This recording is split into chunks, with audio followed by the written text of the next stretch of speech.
All right, guys, unfortunately, all good things have to come to an end. We've had this K1650M in our possession for about 4 months, but close to about 200 hours on it. So let's do a little walk around. I'll tell you what we like and what we don't like about it.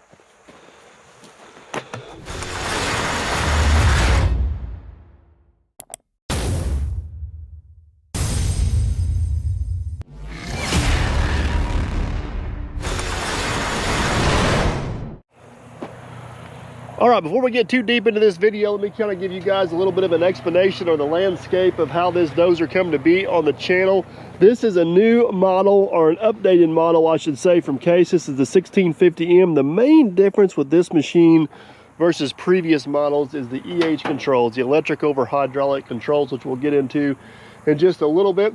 This is a dozer, or a size of dozer we don't really have much interest in purchasing, but it is one we use quite a bit on a daily basis on our job. So Kay said, hey, we're going to send this down to you for two different reasons. One, obviously get a little bit of exposure on the channel, but they were genuinely interested in our feedback of this machine, kind of what we thought about it, how it operated, how it performed compared to some of the other ones. So we were able to provide some of that feedback, and that's what I want to do with you guys in this video, is share that feedback with you, because this machine is heading back to the factory. So first off, I don't know how to articulate this the best way possible, but I'm going to do my best. So many people are quick to judge a machine, no matter what brand it is, based off the manufacturer.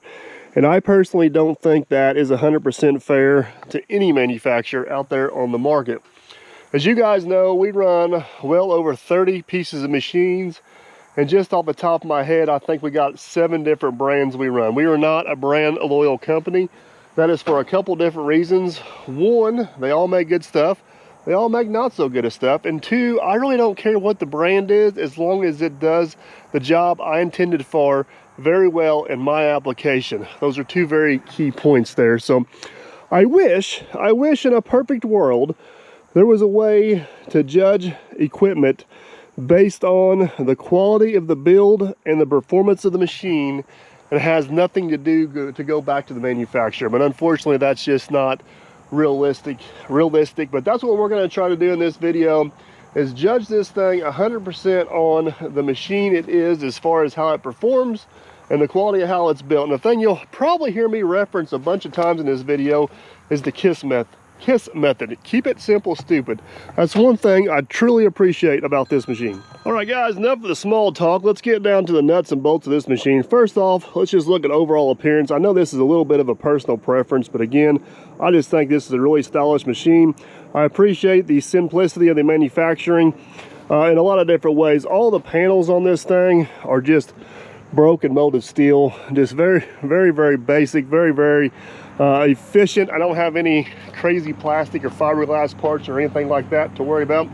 The other thing they've done with this thing, they've done a very good job of having access panels that are bolted on, where you can get the stuff to work on if you need to. Example 1 up there, example 2 up there.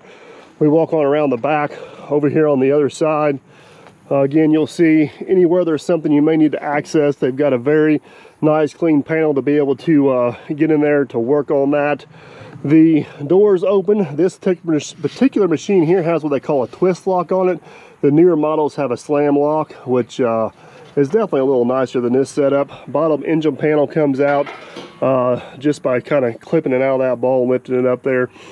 No tools required, and you guys can see the access down in there is absolutely superb. You can definitely tell a lot of thought went into the placement of these panels and how they come on and off there, just from a service standpoint, a repair standpoint, and a usability standpoint. They've also kind of went the extra mile and put in grease banks. So these grease the trunnion going across there, 2 ports right there. And then you got all your ports right here, which are very well protected for a lot of the blade functions.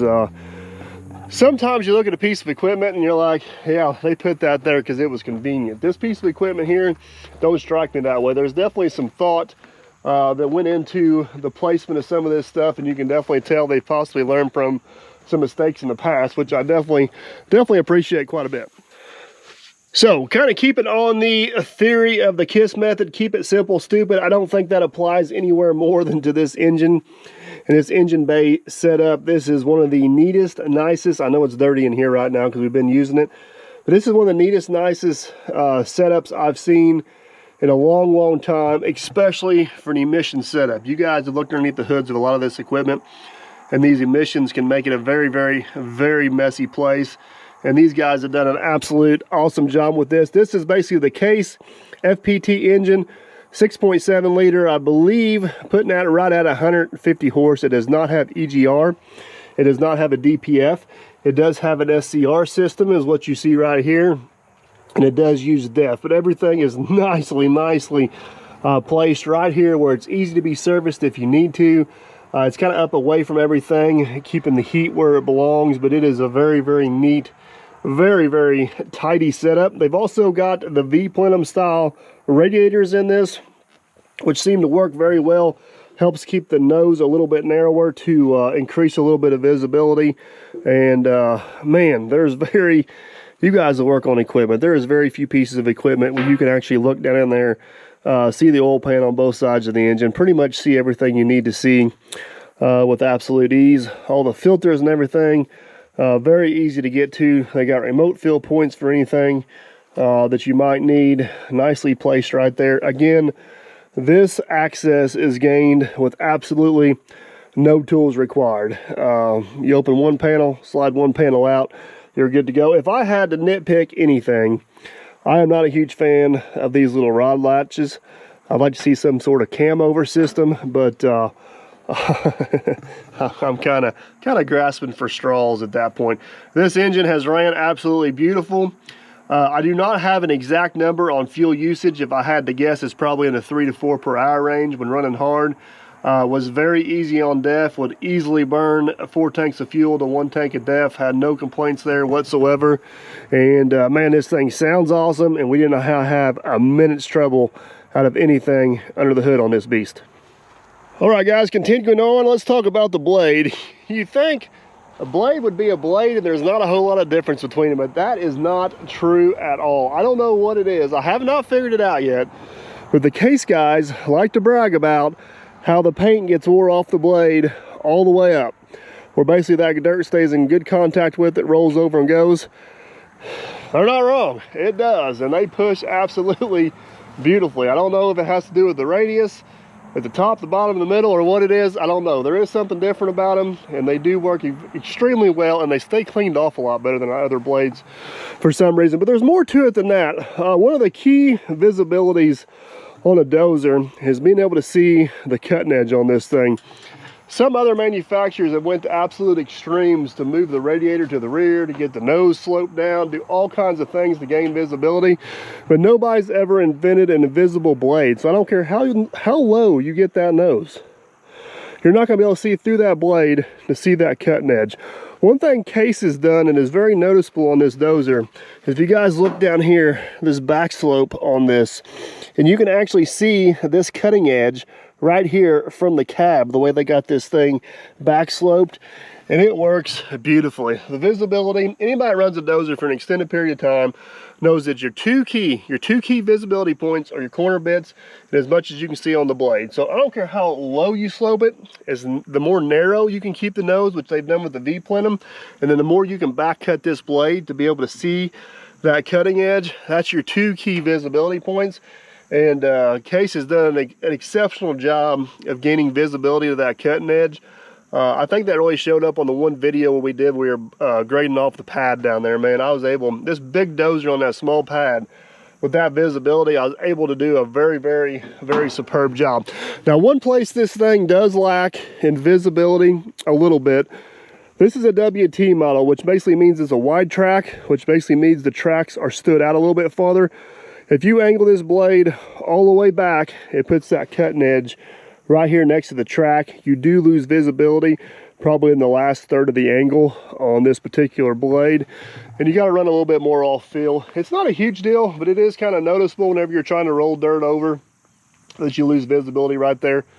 And also, you do not have any visibility to the ripper shanks on this dozer. The seat sits a little bit farther forward, It makes it pretty difficult to see the ripper, but I don't know how crucial the visibility to the ripper is. But one other thing, or two other things I want to kind of point out on this blade that make it a little bit more unique. I really like this connection point and the serviceability of it on the case dozer. A lot of these are a weld-on component. You can see this one here is bolted in, and it's also greasable. That is a really weak point on a lot of dozers, and it's a whole lot of work to change it. I like what Case has got going on here. Obviously, we didn't run this dozer enough to have any issues with it, but I think that's going to hold up. And if, I shouldn't say if, but when you have issues with that, I believe the way that's set up is going to be much more serviceable, which I appreciate from a guy that looks to buy a piece of equipment and hold on to it for a long period of time. That's kind of stuff. Kind of one of the things you notice. The other thing is, when they dropped this dozer off to us, they were really bragging about the angle power of this machine, like how much force it had to angle the blade left and right. And I really wasn't buying what they were selling. I'm like, yeah, all of them got pretty good angle power. They weren't lying. This thing here will push, if the blade don't move, it'll wag the dozer. It's absolutely incredible about how much force it's got angle in the blade, which also tells me, if you're a logger, for example, that works in the reverse order. If you're always constantly popping stumps or hitting stumps or working off the corner of your blade, in theory, this should hold up to that a whole lot better. That's just kind of my theory. We'll have to let that get proven out with time. But I don't really have any concerns about the durability of the blade at all. The visibility is absolutely superb. Like I said, the one spot you kind of lose a little bit of visibility is whenever it's angled all the way over, but that has more to do with the wide track design. But man, she will push. All right, guys, before we hop up in the cab and check that out, let's finish walking around. I want to show you guys how everything's kind of laid out in these few panels here and talk about the ripper attachment just a little bit. This particular bay here would be the electrical bay. Pretty much every major electrical component on this machine is housed in here, which I really like how it's all together. And I'm sure it creates more wiring, but also eliminates some more wiring. But if you got an electrical problem, this is pretty much where you're going to start at. They've got it laid out very well. Everything is very well labeled. It does not look like complete spaghetti junction in there. You can, like I said, you can definitely tell some thought process went into designing this particular bay. Again, easy access to everything. This one here does have the factory ripper on it, and you wouldn't think there'd be a whole lot to talk about on a ripper, but there is a few things about this ripper that kind of caught my attention. First off, the actual ripper itself is plenty stout. This thing is built like an absolute tank. A couple of you guys did comment and catch in a few of the videos. We did break off one ripper shank doing what I would call not very heavy ripping, and we did lose one tooth. But I'm not going to go into a whole lot of detail about that because they've already got updated ripper shanks that are going in these machines, so I think all the issues with that are pretty much resolved. But there is a few convenience items on this ripper that are not quite as convenient as what we're used to on the other one. The bolt that holds the ripper in is actually down below and not up above, where it's subject to a little bit of damage down there possibly, and a little more difficult to get into. And these rippers do not have lifting eyes built in. They actually got a lifting eye you need to screw into them, which makes them a little bit more difficult. You guys have watched the channel a lot, see us take the ripper shanks in and out of our other ripper quite a bit. This one is not quite as convenient to get the ripper shanks in and out of, especially this middle one, because you got to take this panel off and then go down through this lift mechanism to get that ripper out of there. But again, with the updated shanks in it, this thing is built to take a beating for sure. It's this part of the ripper is actually built quite a bit heavier than what's on the 850J, so it's impressive to say the least. On the back here, this is where your def and fuel is located. I do like that it has a secondary cover over it, especially with def. Kind of helps keep some of the junk out of it. A lot of you guys were asking what that is. That is basically cab pressurization for different applications like a landfill and stuff. For what we're doing, it didn't really make a whole lot of difference, but in certain applications, that's a absolute must-have. So this particular bay here, this is the hydraulic bay, and this is kind of the heart and soul of what makes this dozer quite a bit different. So in previous models, you would have had one of two things. Instead of having all these electronic solenoids up here, you would have had a bunch of small hydraulic lines coming to them, which would be pilot control lines.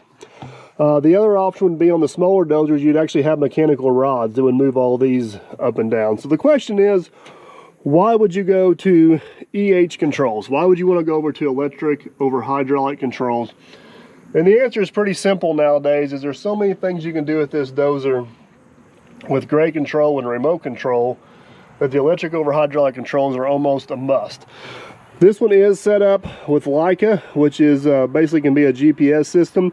So what would happen in the past is if you wanted to run grade control system or co-pilot of anything, you'd have your standard hydraulic valve, and then they would turn around and put an EH valve kind of in series with it. So you, the human, could run this valve, and the computer could run this valve over here. So what they've basically done is combine them into one valve, which makes adding options a lot more affordable and a lot simpler, eliminates a lot of plumbing. And if you own this machine, it gives you a lot more options as far as what you can program in the cab and different things you can do. And I'll cover this a little bit whenever I get in there in a minute, but this thing operates very well as far as the blade controls go. No major complaints or issues with that whatsoever. One other thing we'll point out while we're here, this is where you complete your service at. Again, all the filters are pretty much accessible on this machine from ground level. All the dipsticks, you can pretty much service and check all fluids on this machine with your feet on the ground, which is really nice. You don't have to climb on anything or get too crazy to check anything. So I believe that covers pretty much on everything on the exterior of the machine. Let's hop inside and check out the cab.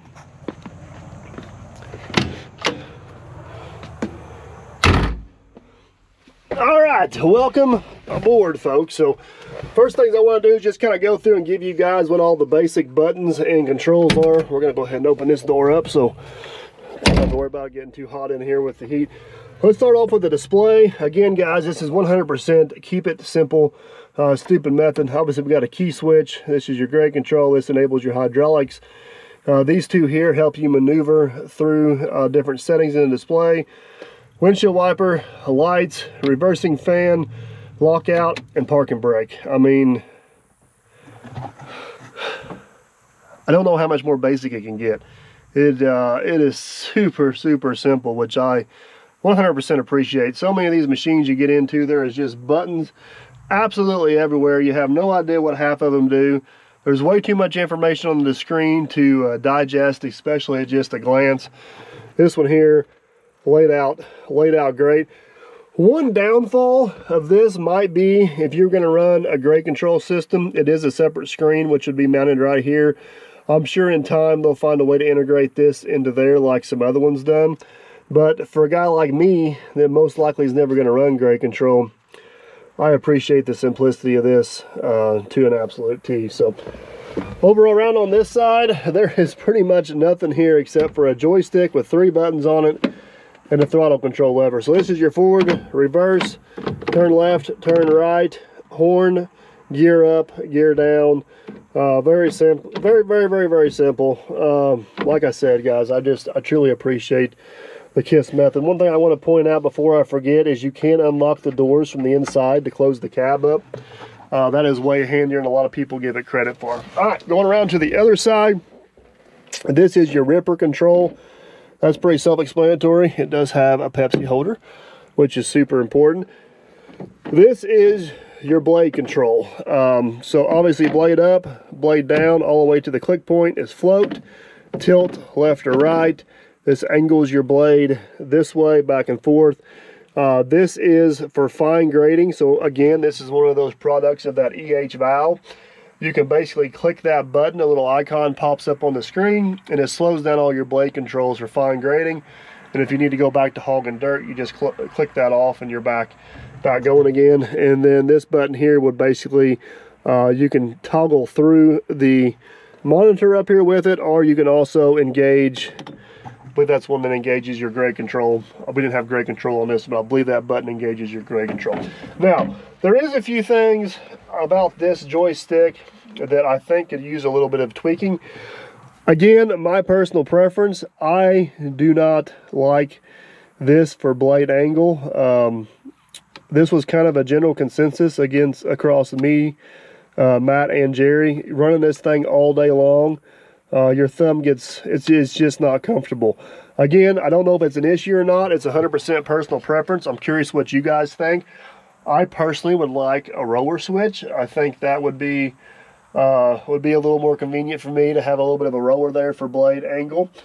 The up and down on this thing, obviously they're trying to imitate pilot control feel with springs for the EH controls. The blade up and down is spot on. No complaints whatsoever about that. It is perfect. The tilt left and right could use a little bit of work. If you guys watch the videos a lot of times, especially whenever you're backing up and looking over your shoulder, you turn around and look forward and the blade's tilted all the way to the left because you're kind of pulling on that joystick a little bit and you don't quite know it. Again, it's a very, very small thing, but it's something that kept showing up repeatedly as we ran the dozer and got to be a little bit noticeable. But other than that, that's just the two little tweaks that we may change just a little bit. One other thing that's a little bit unique to Case, I'll see if I can show you guys here. They have 1 through 15 gears. So there's 4, 9, reverse, 12, which you can do a gear split, which is all programmable in there. If you're guys curious how this monitor works, we actually covered that in the video when we received it. There's a guy by the name of Neil here, went through all that, man, did an absolutely excellent job. So if you want to hear their thoughts on it, I'll try to pin that video down below and go check it out. 15 gears to me seems like a lot. I feel like I could do with about 4 or 5, have those kind of lumped together. And there is a little bit of a delay whenever you shift gears, when you push the button versus when you shift gears. Again, not a huge deal. You kind of get used to it as you run it, but it's a little bit different than some other machines we've run in the past. But again, love the display, love the setup, and it's just one of those little nuances. I guess if you get used to running, it's probably not a big deal. I'm also interested, if you guys run these Case dozers and put a lot of hours on them, like, let me know how they've held up over time and what you guys think about some of the things I've said. Please comment down below. I read every comment. A few other things before we get out of here. Air conditioner controls, as basic as they get, and they work absolutely amazing. We ran this thing on some brutally hot days, and the air conditioner was set either there or there. We never even ran it wide open. Worked absolutely perfect. This one is not a Bluetooth radio, but most of the new ones are coming out with Bluetooth radio. Cab is definitely quiet enough where you can listen to your tunes or a podcast or a phone call, whatever you want to do in here. That will not be an issue at all. Visibility out of the cab is absolutely superb. The only thing it lacks is a little bit of visibility to the ripper, which we discussed.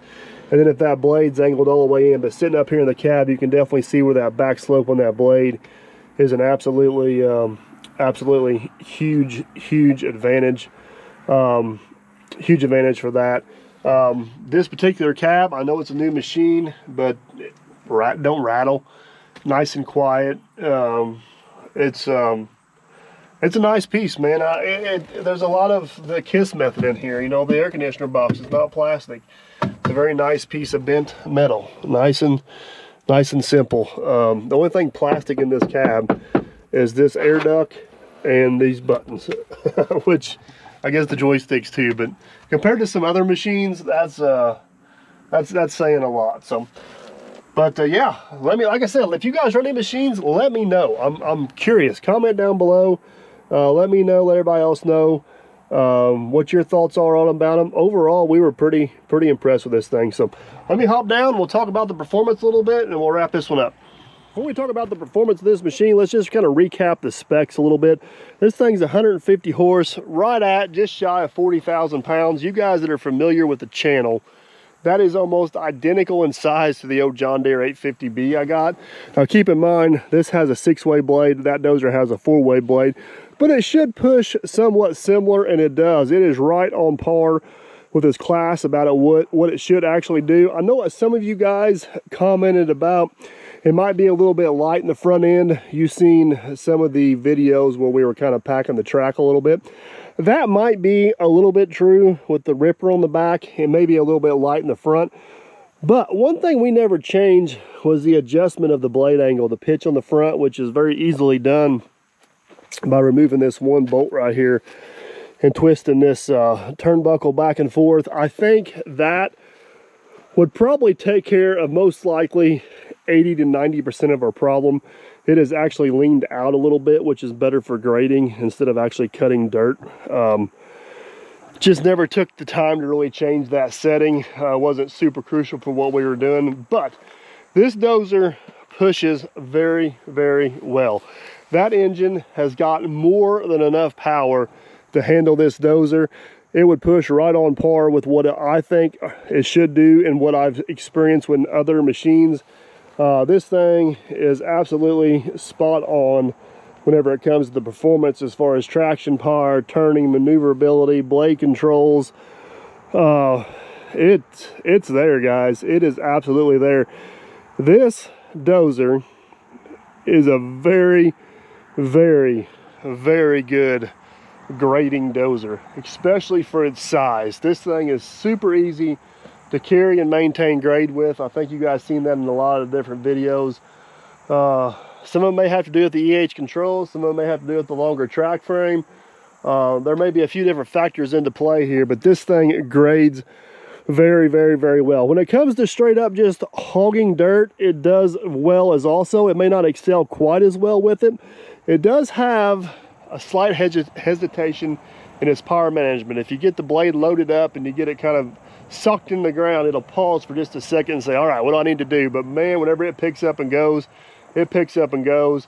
Lots of videos on the channel, guys, of this thing pushing. You can kind of judge the performance for itself, but it will absolutely get the job done for sure. And it's a pleasure to run. One of the main questions we always get, and there's a lot of videos out there, is how much time did Jerry spend in it? We put close to 150 hours on this dozer, and it was probably split up in thirds. Aaron probably put 50, I put 50, and Jerry put 50 in it. And Jerry never had a major complaint, and that's saying a lot coming from Jerry. I think if I would have bought this dozer, Jerry would have been just fine running this thing on a day-to-day basis. So it does have the Jerry stamp of approval for sure. And with that being said, if I was in the market for this size dozer, this would definitely be one. I would not shy away from buying this dozer in a heartbeat. For our fleet, this size dozer, we would have a 4-way blade on it, not a 6-way blade. We do not use this size dozer for finishing. We use this size dozer for straight up moving dirt, which I also want to caution a little bit of people against. I know a lot of people seen this running next to the 850J with a 4-way blade on it. It's hard to tell size on camera, but that's actually quite a bit bigger dozer. That dozer is closer to 50,000 pounds, about 54,000 pounds. And it's also got almost 60 more horse. And it's got a completely different style blade on it. So keep in mind, it's not a complete apples to apples comparison whenever you see these guys running next to each other. And it's amazing how well this dozer kind of held its own running next to the 850J, guys. But overall, I had no idea what to expect whenever this thing showed up. I've owned case dozers in the past, but I've never ran one of the newer series dozers, and I was honestly pleasantly surprised about how well this thing performed. I don't have any major complaints. I don't have any major issues or concerns with this. Most of the things that I mentioned are just small little knick-knack things, and there's a good chance, there's a legitimate chance you may see a case dozer in the fleet at some point. Whenever I first ran this dozer, after they released it to us, within 3 pushes, I was like, you know what? This thing's gonna be all right. And 150 hours later, I haven't changed my mind. It's gonna be all right. This is gonna be a good series of dozers for Case. I really can't say enough good things about it. Case don't review these videos. Case cannot buy words to put in my mouth. This is our honest review of running this dozer. Unfortunately, Jerry and Aaron couldn't be here today before they come pick this dozer up. We kind of collaborated on this a little bit, and I wanted to make sure if they had any thoughts or concerns to get them in the video as well. And we all kind of talked about the same few little just small things about it. So, well guys, that's it. That's enough of me rambling on. I am truly interested if you guys run a case dozer.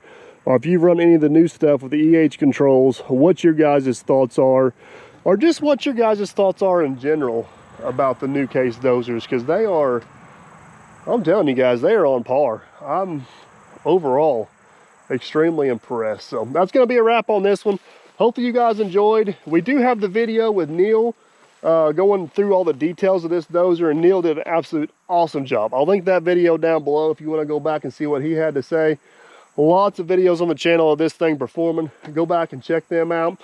I'll link Case down below if you guys want to check out any of the specs. And we got the little 750M in our possession now. We're going to do the same thing on it, run it for a couple $100 and see what we think about it. So stay tuned for that. Hopefully you guys enjoyed. If you did, big old thumbs up. Like what you're seeing, consider subscribing. It's free. We appreciate it. Huge thanks to you guys supporting the channel. So Case will give us all awesome opportunities like this to check out new equipment. And obviously can't thank those guys enough for giving us the opportunity. Later.